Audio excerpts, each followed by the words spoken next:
Assalamualaikum warahmatullahi wabarakatuh. Halo, saya Taruna Tingkat 2 Fahrian dari Politeknik Pengayoman Indonesia, jurusan Ilmu Pemasyarakatan. Pada kesempatan ini saya akan mengajak rekan-rekan untuk membedah tentang salah satu pasal dalam KUHP baru, pasal 600 UU nomor 1 tahun 2023 tentang tindak pidana terorisme. Nah, pasal 600 Undang-Undang nomor 1 tahun 2023 berbunyi, setiap orang yang menggunakan kekerasan atau ancaman kekerasan yang menimbulkan suasana teror atau rasa takut terhadap orang secara meluas, menimbulkan korban yang bersifat massal dengan cara merampas kemerdekaan atau hilangnya nyawa dan harta benda orang lain, atau mengakibatkan kerusakan atau kehancuran terhadap objek vital yang strategis, lingkungan hidup, fasilitas publik, atau fasilitas internasional, dipidana dengan pidana penjara paling singkat 5 tahun dan paling lama 20 tahun, pidana penjara seumur hidup, atau pidana mati. Nah, mari kita lanjutkan dengan penjelasan perbagian dari pasal ini.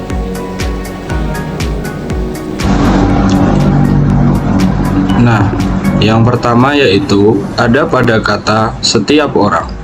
Setiap orang artinya pasal ini berlaku untuk siapapun tanpa melihat status, warga negara asing, individu maupun kelompok, tidak perlu pelaku khusus.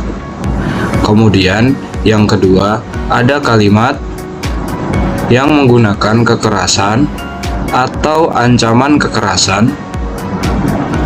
Nah, pada kalimat ini terdapat dua kata berbeda, yaitu kekerasan dan ancaman kekerasan. Kekerasan di sini maksudnya tindakan fisik yang menimbulkan bahaya, luka, atau kerusakan. Sedangkan ancaman kekerasan berarti ucapan atau tindakan yang membuat orang percaya bahwa kerusakan atau kekerasan akan dilakukan. Jadi, penggunaan kata pada pasal ini maksudnya adalah tindakan yang tidak harus menyerang langsung dan mengancam saja sudah termasuk dalam pasal ini.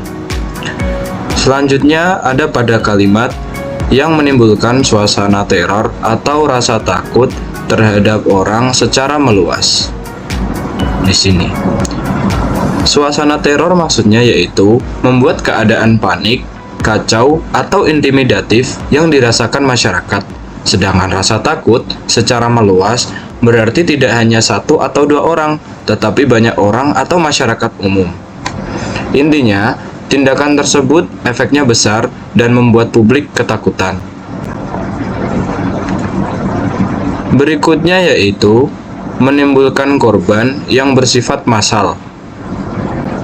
Di sini, artinya akibat dari tindakan itu tidak hanya menimpa satu orang, tetapi banyak orang atau kelompok besar.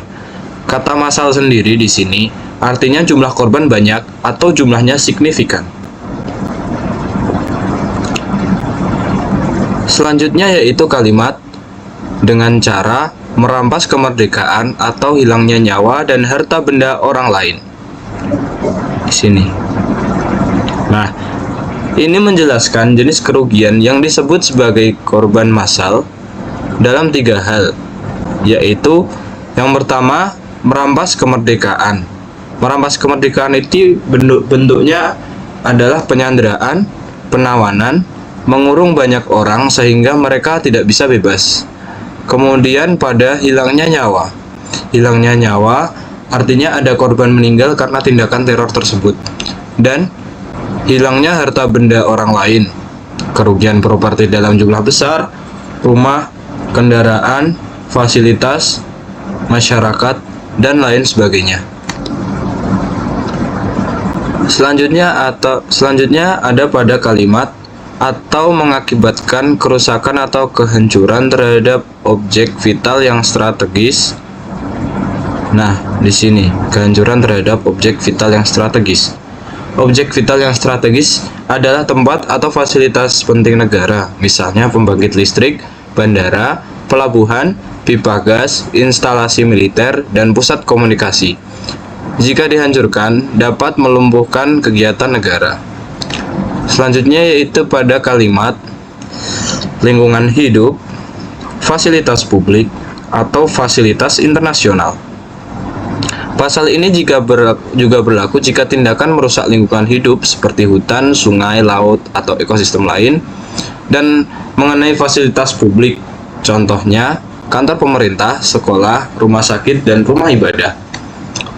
Kemudian, pada fasilitas internasional, contohnya gedung kedutaan, kantor organisasi internasional, bandara internasional, dan sejenisnya. Hal ini menunjukkan spektrum target teror bisa sangat luas.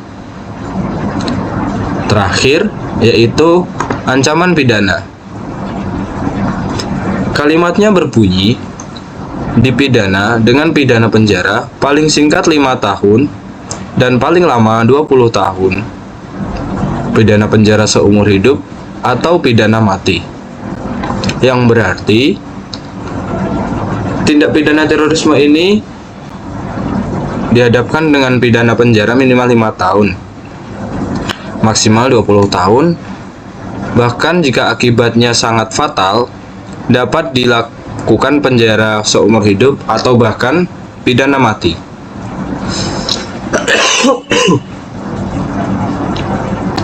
Nah, kesimpulannya, pasal ini mengatur tindak pidana terorisme yang berarti kekerasan atau ancaman kekerasan yang menyebabkan ketakutan massal, korban massal, atau kerusakan besar terhadap fasilitas penting.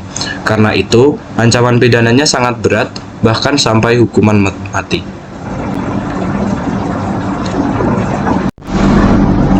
Nah, berikut adalah contoh kasus terorisme di Indonesia dalam 20 tahun terakhir. Yang pertama yaitu serangan bom Sarinah atau Tamrin, Jakarta, 14 Januari 2016. Jenis fasilitas yang dirusak yaitu pos polisi. Pelaku yang masih hidup dan dipidana yaitu Aman Abdurrahman sebagai pengendali ideologi dan pemberi perintah serangan Tamrin. Divonis mati tetapi masih hidup dalam masa tunggu eksekusi. Kemudian, pengoboman gereja Samarinda tahun 2016. Fasilitas yang dirusak yaitu gereja. Pelaku yang masih hidup dan dipidana yaitu Juhanda, divonis penjara seumur hidup. Kemudian, pada bom Bali pertama tahun 2002, pelaku yang masih hidup yaitu Ali Imron. Jenis fasilitas yang dirusak, klub malam, pub, kafe, fasilitas hiburan dan pariwisata internasional. Pelaku yang masih hidup yaitu Ali Imron. Vonisnya penjara seumur hidup. Sekian penjelasan dari saya mengenai tindak pidana terorisme. Sekian dan terima kasih. Assalamualaikum warahmatullahi wabarakatuh.